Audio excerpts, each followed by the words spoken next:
Hugh Urban tells us that it's less than 150 years old, it has clear insider-outsider boundaries, and that it has a charismatic leader.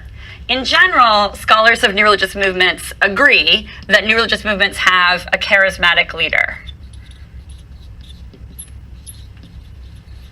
What does that mean? A charismatic leader is someone who, by the force of his or her personality, is able to influence other people to follow his or her ideas. So we can think about public figures that we're aware of that have charisma. Like Barack Obama is a great example of a charismatic leader who is able to sort of rally a lot of people around him by the force of his personality. And so as we're looking at new religious movements, we're going to be paying attention to who is the sort of central person that is like establishing the center, and then the periphery moves around.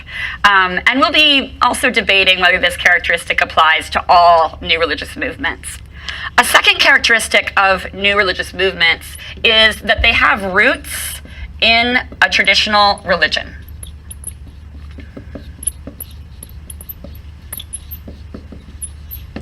So new religious movements don't come out of thin air. They are usually a fracturing of an existing tradition. So the charismatic leader is providing a reinterpretation of an existing religious tradition in order to challenge or modify some of the pre-existing ideas. A third characteristic is some sort of critique of the status quo.